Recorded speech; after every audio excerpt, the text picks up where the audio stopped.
이번에 그 주제, 금년에 이제 여러분 교회의 표어도 되고, 이번 특별 새벽 기도회의 주제도 되는데, 우리 한번 같이 외쳐보겠습니다. 시작. 다음 세대, 민족의 희망, 열방의 소망. 아멘. 자, 우리가 이제 다음 세대, 그러면 다음 세대만으로서는 안 되죠. 아버지, 어머니 세대, 할아버지, 할머니 세대가 함께 민족의 희망, 열방의 소망이 돼야 우리 자녀들도 이제 같이 그런 자리로 나갈 수 있는 것이겠죠. 우리가 이제 민족의 희망이 된다는 것은 하나님의 희망으로, 열방의 소망이 된다는 것은 하나님의 소망으로 이제 나라와 열방을 축복하겠다, 이제 그런 뜻이 되는 것이겠습니다. 자, 그런데 문제는 하나님이 안 느껴질 때, 하나님이 안 보일 때는 어떻게 하면 좋을까요? 도저히 하나님의 도우시는 손길이 전혀 느껴지지가 않습니다. 우리 자녀들은 이제 학교에서 친구들과 이제 막 다툼이 시작되고 막 왕따 문화 때문에 힘들어질 때에 참 하나님 앞에 간절히 기도하는 친구들이 있죠. 이런 특별 새벽 기도회나 부흥회 때 자녀들의 기도 제목을 보면은 학교에서 친구들과 좋은 관계 나눌 수 있도록, 가질 수 있도록, 선생님과 좋은 관계 가질 수 있도록, 그런 기도 제목이 참 많이 나와요. 그래서 이제 하나님, 지금 학교에서 힘든데 하나님 도와주세요. 선생님과 좋은 관계 갖게 해주시고 친구들과 좋은 관계 갖게 해주세요 하고 간절히 기도를 하는데 하나님의 도우심이 안 느껴져요. 그럴 때면 어떻게 우리가 희망이 될 수 있고 소망이 될 수 있는 것일까요? 우리 아버지 세대 지금 경제가 많이 힘들잖아요. 이 경제가 많이 힘들고 어려울 때 하나님께 간절히 우리가 기도를 합니다. 이제 기도를 하면서 늘 하나님이 우리를 이끌어 주시지만 그래도 경제가 막 힘들 때, 막막할 때가 얼마나 많습니까? 하나님 도우심을 간절히 구하는데 하나님이 전혀 느껴지지가 않고 하나님의 도우시는 손길도 찾을 수가 없어요. 그러면 어떻게 하면 되는 것일까요? 우리 부모님 세대 지금 전처럼 왕성하게 이제 주님을 위해 섬길 수 있는 힘도 많이 쇠약해지고 연세가 들면 들수록 건강이 많이 힘들어지지 않습니까? 그러면 이제 병상에 누워서 하나님의 도우심을 간절히 찾게 됩니다. 그러나 이제 물론 이제 하나님께서 우리에게 주시는 평강도 있지만 계속 몸은 약화되고 힘들어지는 그러한 상황 가운데서 하나님의 도우시는 손길은 어디 있는 것입니까? 여러분, 이게 우리의 그 경험이지 않습니까? 하나님이 안 보일 때가 있어요. 전혀 안 느껴질 때가 있어요. 그런데 그것은 우리들의 경험만이 아닙니다. 성경에서도 그러한 경험을 했던 사람들, 그러한 체험을 했던 사람들의 그러한 고백들이 있어요. 예를 들면은 시편에 그런 고백들이 참 많은데 시편 10편을 한번 보면은 이런 고백이 있습니다. 10편 1절을 한번 보여주시면 화면에 이런 말씀이 있죠. 여호와여, 어찌하여 멀리 서시며 어찌하여 환난 때에 숨으시나이까? 여러분, 지금 이 시편 기자의 고백이 때로는 우리의 고백 같지 않습니까? 하나님, 어찌하여 멀리 서 계세요? 하나님, 어찌하여 환난 때에 지금 너무나 힘들고 어려운데 하나님은 숨고 계시는 것입니까? 이게 이제 시편 기자의 고백이지만 이것은 종종 우리의 고백이기도 합니다. 이 시편을 계속 보면은 이제 11절에는 이런 말을 하고 있죠. 그가 그의 마음에 이르기를, 이제 이 시편 기자를 대적하고 있는 그 사람이죠. 악인이죠. 그가 그의 마음에 이르기를, 하나님이 너를 잊으셨고 그의 얼굴을 가리셨으니 영원히 보지 아니하시리라 하나이다. 그러니까 이런 말을 들으면서 산다는 것이 너무나 괴로운 것이에요. 이 시편 기자는 하나님을 간절히 바라면서 나름대로 예배에 충실한 그러한 사람인데 자기를 보고 있는 사람들 중에, 여봐, 하나님이 너를 버리지 아니하였니? 너는 영원히 이제 하나님께로부터 도움을 못 받을 거야. 이렇게 조롱을 받고 살고 있다라는 것이에요. 그래서 그는 12절 13절에 이렇게 고백을 하고 있습니다. 여호와여, 일어나옵소서. 하나님이여, 손을 드옵소서. 가난한 자들을 잊지 마옵소서. 어찌하여 악인이 하나님을 멸시하여 그의 마음에 이르기를 주는 감찰하지 아니하리라 하나이까? 하나님이 이제 일어나실 때가 되었습니다. 나는 지금 하나님을 사람들에게 좀 전파하며 살고 싶은데 그 사람들에게 보여줄 게 없어요. 하나님이 진짜 계시다면 너를 지금쯤 도와주시지 아니하겠니? 너는 지금쯤 형통해져야 되는 사람인데 너 모양 좀 봐라. 네 꼴 좀 봐라. 이런 말을 자꾸 듣고 있습니다. 하나님 이제는 일어나셔서 우리를 도우실 때가 되었습니다. 라고 간절히 고백하는 내용이 이렇게 시편에 있는 것이에요. 근데 이게 시편뿐만이 아닙니다. 다른 시편에도 참 많아요. 하나님 도대체 안 보여요. 어디 계시는 겁니까? 우리가 지금 표를 외치면서 그렇죠? 실로함도 외치면서 민족의 희망, 열방의 소망이 되기를 원하는데 참 하나님이 안 보일 때가 있는데 그때는 어떻게 해야 됩니까? 이게 이제 우리의 이제 믿는 자들의 딜레마이죠. 여러분, 오늘 그래서 저는 에스더서를 좀 보고 싶어요. 에스더서를 보면서 오늘은 이제 에스더서가 시작되는 1장 1절에서 3절을 보았지만 전체를 좀 보면서 한번 말씀을 나눴으면 하는데, 여러분, 에스더서는 누구에 관한 이야기냐 하면은 하나님의 어제 제가 이제 그 스가랴서에서 말씀을 전했죠. 그러니까 이스라엘 백성들이 쭉 하나님의 나라로 세워져 가지고 아브라함의 하나님, 이삭의 하나님, 야곱의 하나님, 그 다음에 이제 12지파로 나눠져 가지고 이제 이스라엘의 역사가 중요한 것은 하나님이 이제 이스라엘 자손들 중에 당신의 메시아 예수를 우리에게 보내주시게 되는 것이죠. 그래서 이제 이스라엘의 역사를 쭉 하나님께서 보호하시고 주관하시는데, 그런 가운데 그들이 이제 바벨론 땅으로 포로로 잡혀가는 때가 있었습니다. 그래야만 이제 이스라엘 백성들이 다시 하나님의 백성들로 바로 설 수 있기 때문에 그렇게 훈육을 하신 것이죠. 훈계를 하신 것이죠. 근데 70년이 지나면서 돌아온 백성들이 많이 있잖아요. 돌아와서 다시 이스라엘 땅에 성전을 짓고 이제 예수 그리스도 메시아를 준비하는 그러한 백성들이 되었는데, 에스더서는 돌아오지 않은 백성들에 대한 이야기입니다. 그러니까 이스라엘이 북쪽에 있었고 남쪽에 있었는데, 북쪽은 아수리아 BC 722년도에 아수리 그 나라에게 점령을 당했고, 남쪽 유다는 BC 586년도에 바벨론에게 점령을 당했죠. 그러면서 흩어졌던 백성들 중에 돌아온 사람들도 많았지만 흩어진 자리에 남아있는 백성들도 많이 있었어요. 그러면 흩어진 가운데 돌아오지 않은 백성들의 스토리가 바로 에스더의 스토리가 되는 것입니다. 여러분, 그러니까 그 돌아오지 않은 백성들, 어떻게 보면은 역사에 이제 버림을 받고, 은혜 충만하네, 은혜 충만해. 사는 것 같네요, 그렇죠? 우리 저런 아이들이 나중에 이제 찬양 크게 해요. 찬양 크게 하고 얼마나 이제 주님을 뜨겁게 이제 기도할지 모르는데, 이제 그러니까 그 남아 있는 백성들, 흩어진 백성들은 어떻게 보면 역사에서 잊혀진 백성들이다. 하나님이 우리를 잊으셨다. 왜 돌아오지 않았는가는 뭐 여러 가지 이유가 있었겠지만 돌아올 수 없는 상황이었겠죠. 그렇다고 하나님이 그들을 잊으셨는가?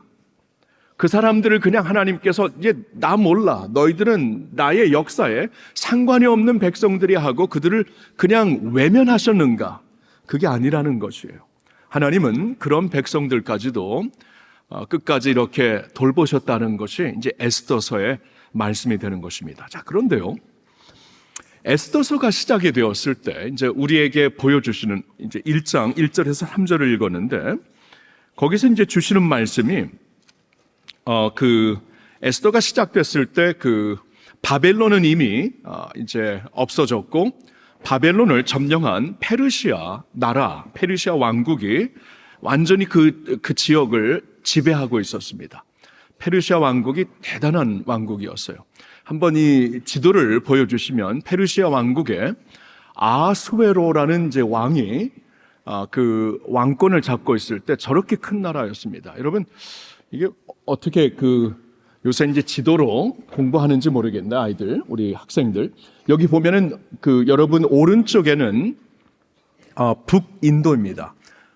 서북인도부터 쭉 이제 여러분 그 왼쪽으로 가면은 오늘날 이란이 나오고, 그리고 이라크가 나오고, 그 다음에 터키가 나오고, 트르키예가 나오고, 그리고 이제 건너서는 그리스와 불가리아와 로마니아까지 나오고, 그리고 남쪽으로는 그 이집트와 오늘날로 말하면 에티오피아까지 이렇게 큰 지역을 다 커버하는 이러한 왕대한 나라였어요. 아주 굉장한 나라였습니다. 자, 이러한 나라에 이제 흩어져 있는 이스라엘 백성들이 있었던 것이죠. 그러니까 그들은 어떻게 보면은 그 본토로 돌아가지도 않았고 역사에서 잊혀진 사람들이고, 저렇게 큰 왕국 가운데에 그냥 흩어져 갔고, 영어로 하면은 nobody cares about you, 그렇죠? 전혀 상관을 받지 않는 그러한 사람들로 살 수밖에 없는 사람들이었죠. 여러분, 그러니까 그 당시에 그 흩어져 있는 이스라엘 백성들은 숨죽이면서 살았을 거예요. 눈치 보면서 아무런 힘도 없고 아무런 백도 없고, 하나님을 믿기는 하지만 하나님이 우리를 진정 도와주시나, 우리를 진정 생각하시나, 그렇게 충분히 생각하며 살 수 있었던 백성들입니다. 이제 저의 얘기를 좀 하면은, 제가 이제 이민자로 어제 이제 행복 토크가 진행이 되었고, 다음 주에 여러분들이 이제 그 행복 토크를 좀 보시게 될 텐데, 제가 그 토크를 진행하면서도 잠시 나눴지만, 제가 굉장히 어렸을 때 부모님을 따라 이민을 갔습니다. 그래서 초등학교 4학년 때 미국으로, 뉴욕으로 이민을 가서, 그래서 저는 뉴욕 겁니다. 뉴욕 걸. 혹시 느꼈는지 모르겠는데 하여튼 뉴욕 거예요. 근데 하여튼 거기서 쭉 자라면서 이 소수민족이라는 그 콘셉트가 여러분들에게는 아마 이렇게 피부로 다가오지는 않을 거예요. 그렇죠? 뭐 대한민국에서 살고 있는 한국인들이기 때문에 뭐 항상 소수민족이 아니죠.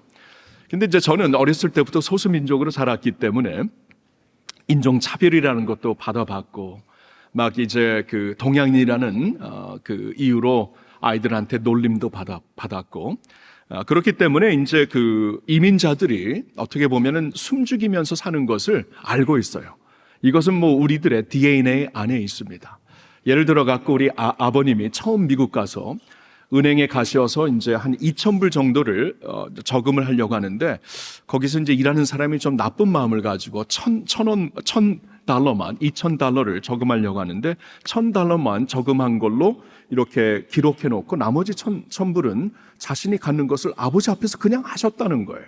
저는 그때 이제 초등학교 4학년이었고, 저는 이제 옆에서 기다리고 있는데, 근데 아버지가 이걸 얘기를 차마 하시지 못해요.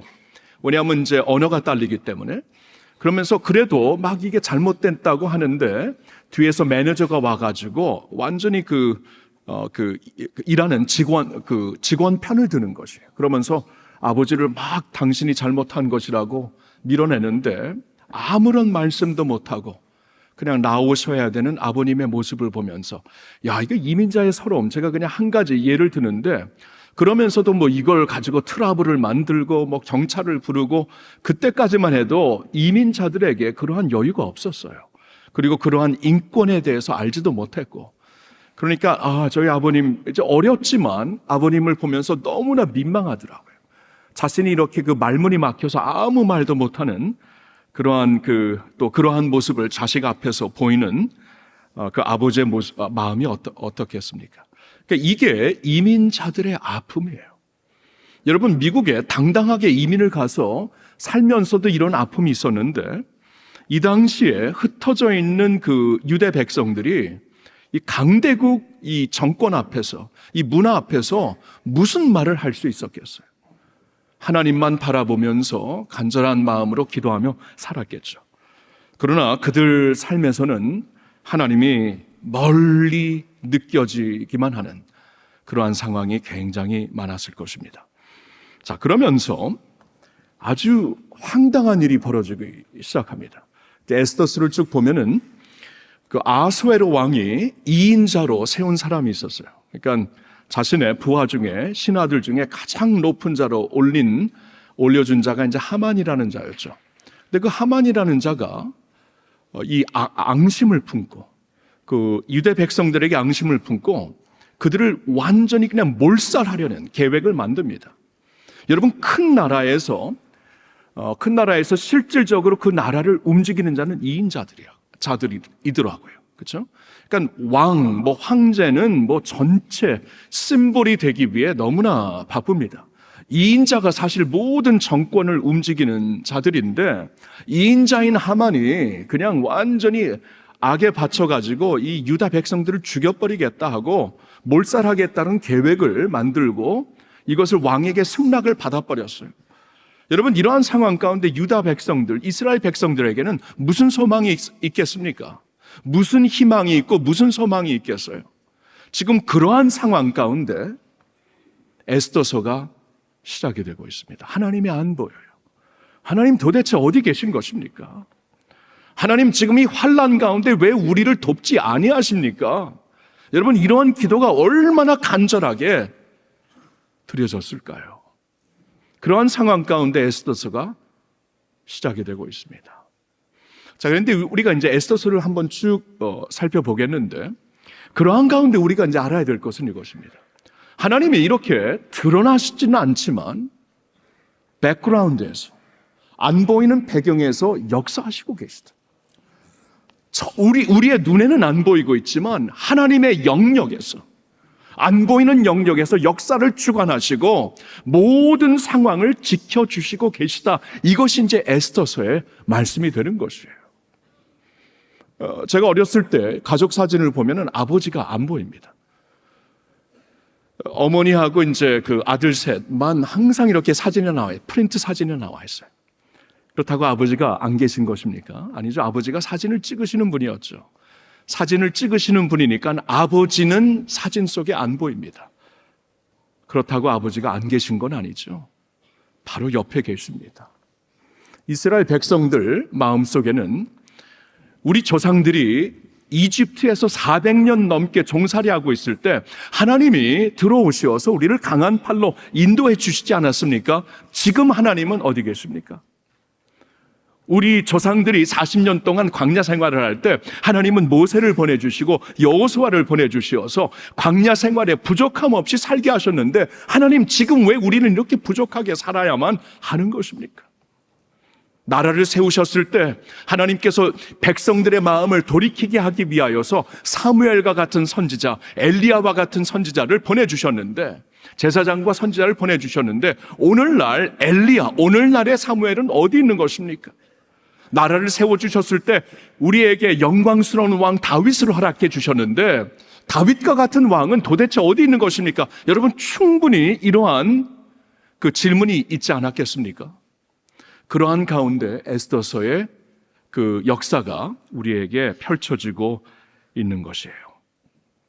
자, 근데 다시 말씀드리는데 아버지가 사진 속에 안 계시지만 아버지가 멀리 계신 게 아닙니다. 자신을 이렇게 밖에서 숨어 계신 게 아닙니다. 아버지는 그곳에 계신 분이에요. 사진을 찍고 있는 분이에요. 사실 사진을 이렇게 찍으라고 진두지휘하시는 분이에요. 아버지는 우리의 삶에 굉장히 개입하시고 있는 분입니다. 여러분, 하나님이 그러한 분이라는 것을 에스더서에서 볼 수가 있는데, 이렇게 다윗을 통해, 모세를 통해, 능력의 그 엘리야를 통해 보여주시는 것은 아니지만 여전히 하나님은 이렇게 역사하시고 있다라는 것을 에스더서를 통해 쭉 보여주시고 있습니다. 1장을 보면은 아수에로 왕, 그러니까 이 그 페르시아 왕국의 완전히 그 신과 같은 왕이었던 아수에로의 왕의 그 왕후였던 와스디가 갑자기 왕의 마음을 심하게 이제 마음을 아프게 합니다. 그래가지고 그 당시에 와스디가 무슨 일이 있었는지 모르겠지만 왕을 그냥 왕의 마음을 완전히 그냥 엎드려 버리는 그러한 그 일을 저지르게 되죠. 그러니까 이제 와스디는 더 이상 왕후가 될 수가 없었습니다. 그래서 와스디 대신 왕후 될 사람을 전국에서 찾고 있는데 그때 선택된 사람이 굉장히 예상하지 않았던 사람이에요. 에스더였죠, 에스더. 에스더는 누구였습니까? 유대 백성들 중, 그러니까 이 페르시아 왕국에 흩어져 있는 유대 백성들, 굉장히 힘이 없는 소수 민족 중에 한 사람이었어요. 근데 물론 자신이 그러한 소수민족이라는 것을 이렇게 드러내진 않았었겠죠. 하나님께서 이제 주관을 하신 거예요.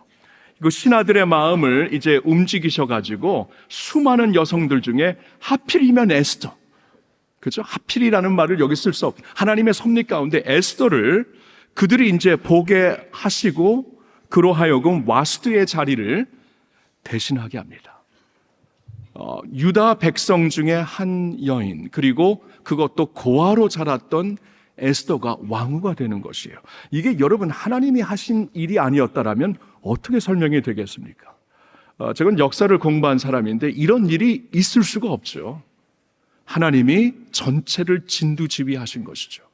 에스더가 왕후가 됩니다. 이 장을 보면은 모르드게라는 사람이 또한 등장을 하게 되는데, 이 모르드게라는 사람도 역시 그 땅에 남아있는 이스라엘 자손 중에 한 사람이었습니다. 그리고 그는 왕국의 공무원이었습니다. 그리고 이 왕국의 공무원이었는데 그가 어느 날 놀라운 일이 그에게 이제 벌어지게 됩니다. 어느 날 대궐 문 밖에서 왕을 암살하려는 음모를 엿듣게 됩니다. 모르드게가. 바로 그 자리에 그 음모를 하는 사람들은 몰랐겠지만 이 사람들이 이 모르드게가 들을 수 있는 자리에서 왕을 암살하려는 그 암살, 그 모든 그 플랜이, 계획이 모르드게에게 들리게 되고 모르드게가 그것을 알려가지고 왕이 죽지 않도록 아주 굉장한 역할을 합니다. 다만 이것이 역대기에는, 왕의 기록에는 기록이 안 됐던 것이죠. 그러나 모르드게는 이렇게 놀라운 일을 하였고, 그리고 그 모르드게는 happens to be, 모르드게는 에스더의 사촌 오빠입니다. 자, 어떻게 이런 일이 벌어질 수 있을까? 그렇죠? 이 큰 왕국에서 유다 백성 중에 한 고아 아이가 왕후가 되어버리고 그의 사촌 오빠가 왕궁에서 일하고 있는 공무원인데 그로 하여금 왕의 생명이 보존을 받게 되는 것이에요. 여러분, 안 보이는 하나님이시지만 모든 상황을 주관하시는 하나님이 아니십니까? 3장을 보면은 그때 이제 하만이라는 자가 2인자로 이제 그 두각을 나타내기 시작합니다. 하만이 이제 2인자가 되었고, 근데 하만이 굉장히 그러니까 뭐 권위가 있는 사람이었죠. 그리고 굉장히 거만했던 사람이었던 것 같아요. 그래서 사람들이 이제 하만이 지나갈 때마다 다른 하인들, 다른 공무원들은 납작 엎드려서 그에게 절을 하고 있는데 모르드게는 하나님을 믿는 사람, 그리고 프라이드가 있는 사람이었죠. 자존심이 있는 영적인 사람이었기 때문에 하만이라는 자 앞에 머리를 숙이지 않았습니다. 이것을 보고 그 하만이 굉장히 완전히 뚜껑이 열리는 거죠. 오늘날로 말하면 뚜껑이 열려가지고 저놈 저 모르드게가 어떤 사람인가 알아보니까 유다인이라는 것을 깨닫고 저 녀석을 내가 한번 크게 한번 혼내리라. 근데 이 화가 이 성이 나니까 모르드게 한 사람만 죽이려는 게 아니라 그의 민족 전체를 죽이겠다. 이런 사람이었어요, 하만이. 근데 이런 일이 벌어지면서 이제 큰일 났죠. 그리고 하만이 2인자였기 때문에 왕의 마음을 움직일 수 있는 사람이었고 충분히 왕도 이제 이 유다 백성들을 몰살하려는 것을 허락을 하죠. 그러니까 이제 아무런 소망이 없게 된 것입니다. 자, 근데 4장에 가서는 모르드게가 그의 사촌 동생 에스더를 찾아오게 됩니다. 그러면서 일어난 일을 이제 그에게 자세히 설명을 하고 한 가지 도전을 하죠. 에스더, 너가 지금 왕후가 된 것은 바로 이때를 위함이 아닌지 어떻게 아냐? 이때를 위하여 하나님께서 너를 왕후로, 왕비로 세워준 것이야. 그러니까 너가 일어나서 너의 백성들을 위하여서 좀 힘을 써봐라. 반드시 하나님이 우리를 도와주실 텐데 하나님이 너를 사용하시려고 지금까지 너를 이 자리로 인도하시는 거야. 에스더야, 근데 분명히 알아야 된다. 너가 일을 안 하면은 하나님이 다른 방법을 통해서도 당신의 백성을 반드시 도와주실 거야. 너가 안 하면은 그러나 너와 너의 아비의 집은 다 없어지게 되리라. 그러니까 지금 이때에 하나님의 역사적인 일을 하여라 하고 에스더를 설득하기 시작하죠. 그때 에스더가 이제 마음에 큰 부담을 얻게 되죠. 왜냐하면 아무리 왕비지만 왕 앞에 초청을 안 받고 나가게 되면 그 당시에 그냥 이건 살인감입니다. 그렇기 때문에 어쩔 줄을 모르지만 잠시 기도하겠다고 그러고 기도 후에 대답을 하죠. 내가 이 일을 하겠습니다. 바로 이 일을 위하여 하나님이 나를 이 자리에 세워주신 것을 나도 믿습니다. 내가 일을 하다가 죽게 되면은 죽으리이다. 죽으면 죽으리이다 하면서 굉장히 유명한 말을 에스더가 4장에서 남기게 됩니다. 자, 그런데 6장에 가서 놀라운 일이 벌어집니다. 6장에 가서는 이제 하만이 모르드게를 죽이고 이제 이스라엘 유대 백성들을 몰살하려는 그러한 계획이 실천되기 하루 전이었어요. 근데 하루 전날 밤에 반전의 역사가 일어나기 시작합니다.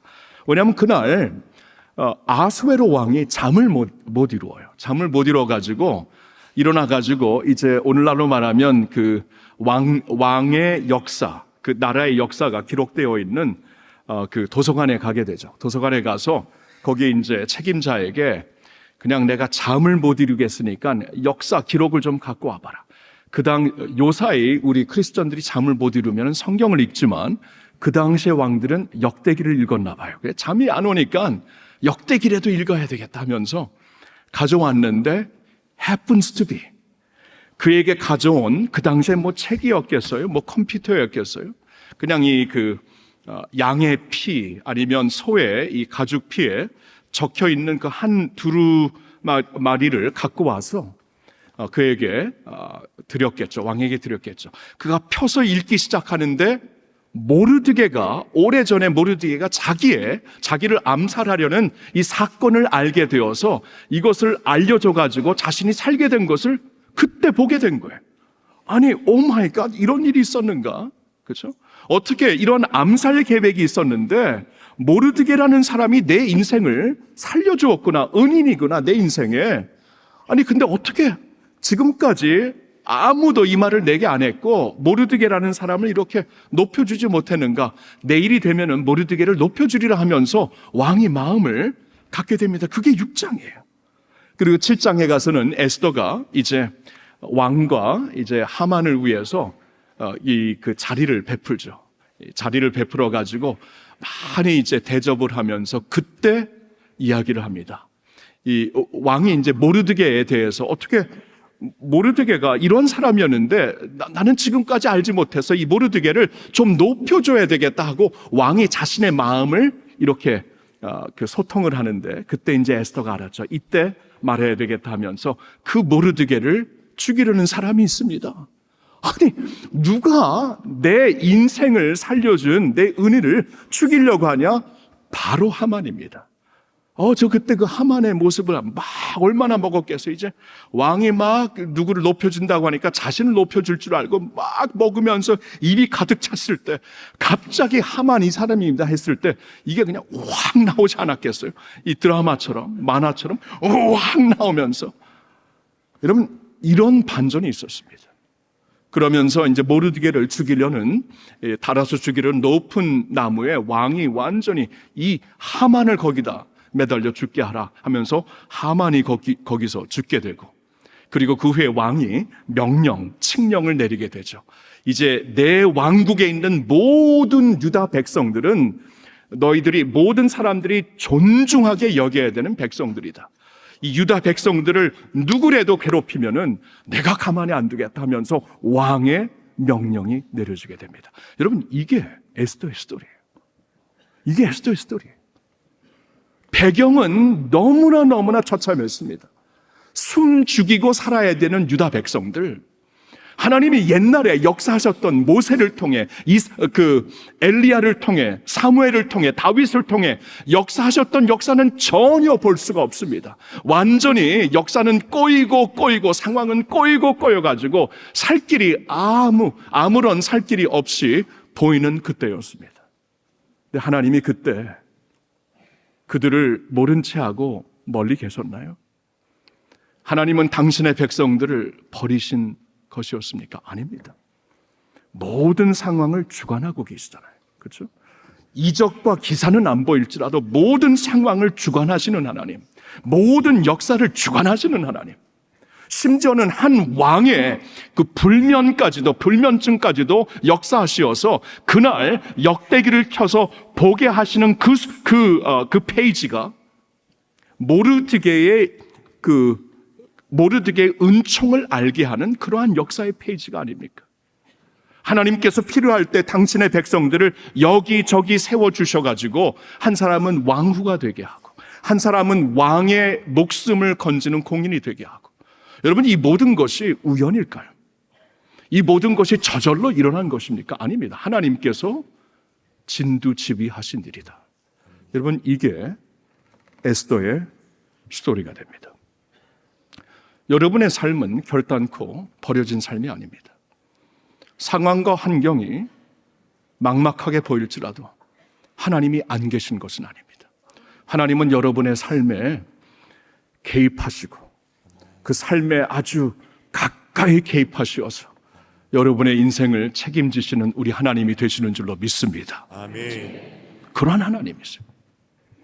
이런 하나님을 우리가 보면서 오늘 우리에게 하나님이 안 보인다. 왜 이렇게 하나님 도대체 어디 계신 거예요? 하나님 계시면 내 기도 왜 안 들어주셔? 이런 마음이 있는 우리에게 주시는 메시지 두 가지를 전하면서 기도하는 시간을 가졌으면 좋겠어요. 첫째는 이겁니다. 시험을 당할 때에라도 함께 계심을 믿으십시오. 아멘입니까? 아멘. 우리 같이 한번 읽어보겠습니다.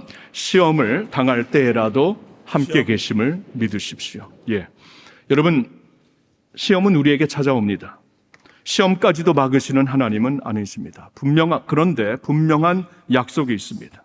시험을 당할 때에 우리와 함께 하시며 시험을 당할 때 우리를 더 분명히 더 가까이 붙잡아 주신다는 약속입니다.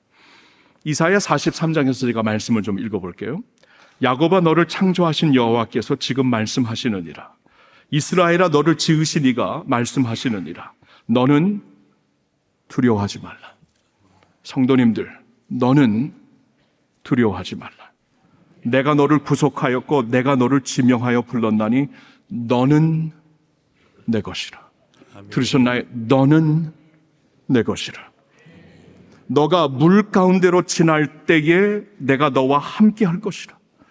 강을 건널 때에 물이 너를 침몰하지 못할 것이며 불 가운데로 지날 때에 타지도 아니할 것이요 불꽃이 너를 사르지도 못하리니 대전하는 여호와 내 하나님이요 이스라엘의 거룩한 이요 내 구원자임이라.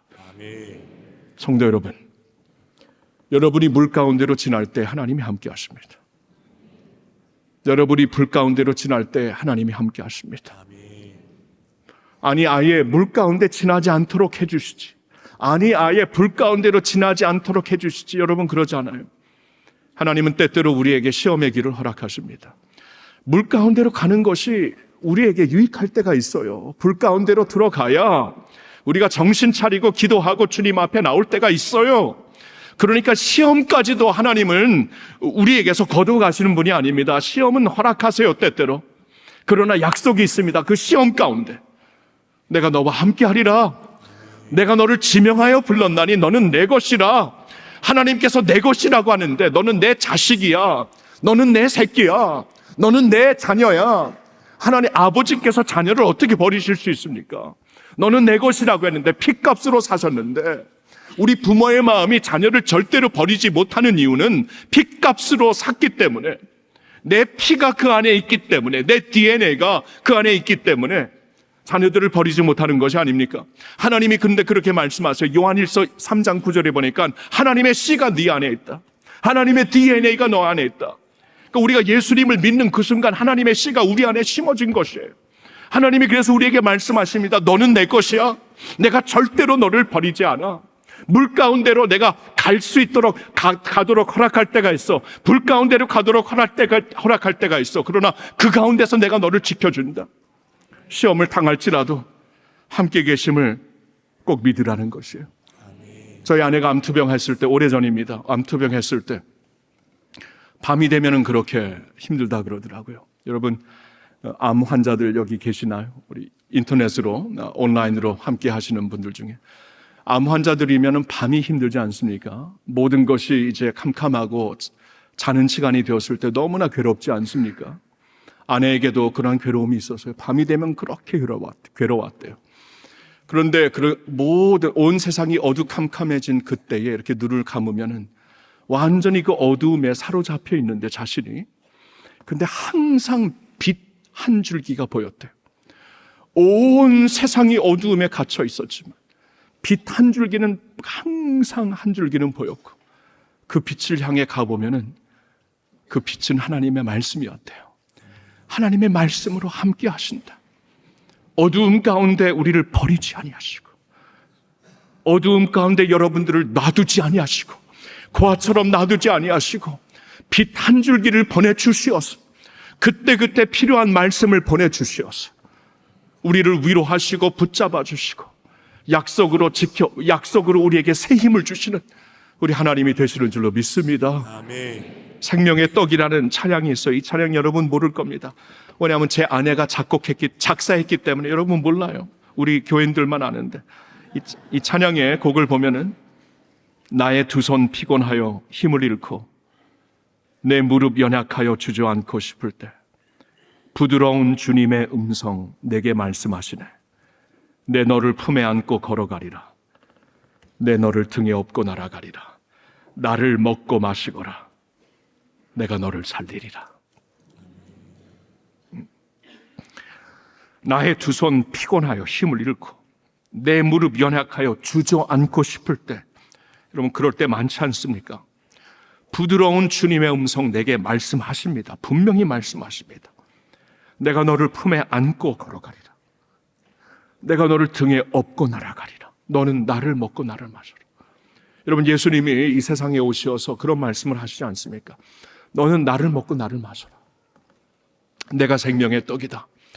너희 조상들은 하늘에서 내려오는 만나를 보면서 그것이 너무나 큰 하나님의 이적이었다고 얘기를 하면서 그 만나를 먹고 살았는데, 그러나 너희 조상들도 그 만나를 먹었지만 죽지 아니하였니? 그리고 그 광야에서 시험에 쓰러지지 않았니? 이제는 너희에게 주는 다른 생명의 떡이 아니라 내가 I am the living bread. I am the living bread. 내가 생명의 떡이다. 나를 먹고 나를 마셔라. 나를 먹어서 너의 살이 나로 하여금 너의 살이 되게 하고 나로 하여금 너의 피가 되게 하라. 나를 먹고 마셔라. 내 안에 너희 안에 내가 있다. 내가 너와 분명히 같이 한다. 그렇죠? 먹는 것이 우리의 살이 되고 먹는 것이 우리의 뼈가 되고 먹는 것이 우리의 피가 되지 않습니까? 주님께서 나를 먹어라, 나를 마셔라 그러시는 거예요. 여러분 오늘도 우리가 주님의 말씀을 붙잡고 말씀으로 주님을 먹고 마시면은 주님이 내 안에 계시고 내 살이 되시고 내 뼈가 되시고 내 피가 되시어서 모든 환난 가운데 모든 어려움 가운데 우리와 함께 하시는 우리 주님이 되시는 줄로 믿습니다. 아멘. 시험을 당할 때라도 함께 계심을 꼭 믿으셔야 돼요. 앞으로 우리 학생들 여러분 어려움이 있을 때 시험 당할 때 하나님이 나와 함께 하신다. 하나님은 나를 꼭 붙잡고 계신다. 분명히 하나님 나를 붙잡고 계실 거야. 이걸 꼭 기억해야 돼요. 목사님이 이제 제가 목사님이나 그러네. 아이들한테 설교하는 어렸을 때 이제 그 어린이 대공원이 처음 열렸을 때, 지금 어린이 대공원 물론 가지만 어린이 대공원 운영하시는 분한테 이제 신뢰를 범했네. 하여튼 그 어린이 대공원 이제 처음 열렸을 때 그렇게 사람들이 많았는데요. 근데 아버지가 저와 제 동생을 붙잡고 가시는데 사람들이 너무 많으니까 아빠 손 꼭 잡아야 돼. 안 그러면 길을 잃는다.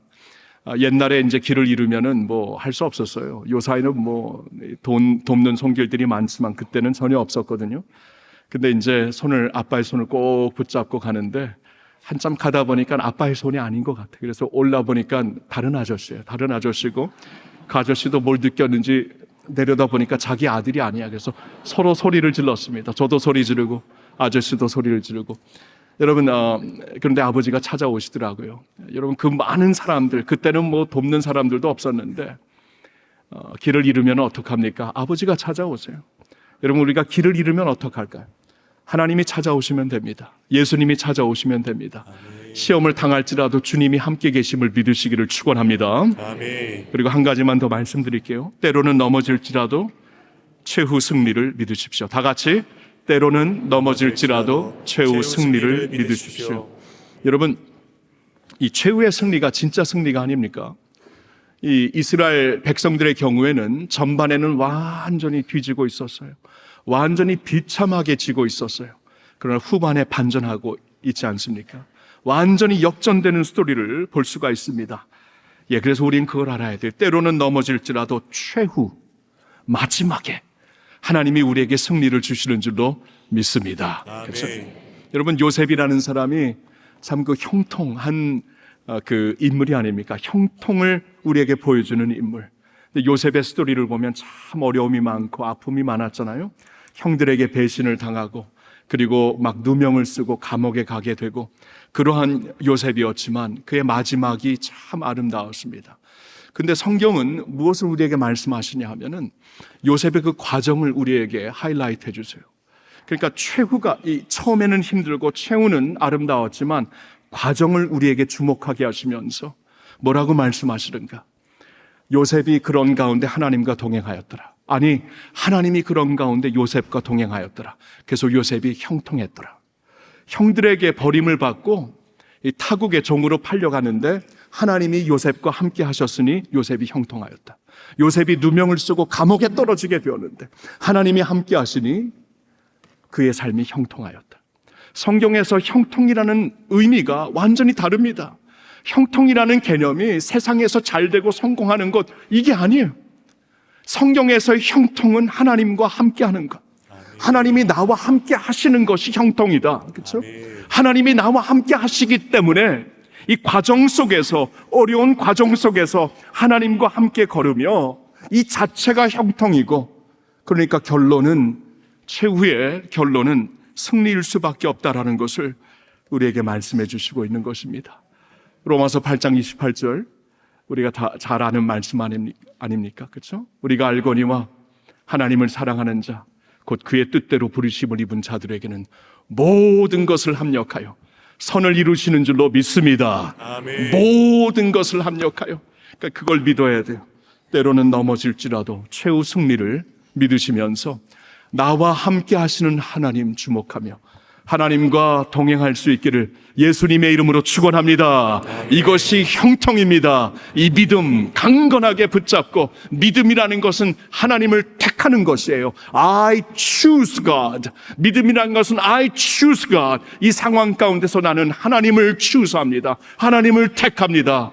하나님과 함께 걸으면서 시험을 당할 때에라도 함께 계심을 믿고, 때로는 넘어질지라도 최후 승리를 믿으면서 끝까지 주님과 함께 믿음으로 동행하시는, 주님과 함께 걸으시는 여러분 모두가 되시기를 우리 주 예수님의 이름으로 축원합니다. 아멘.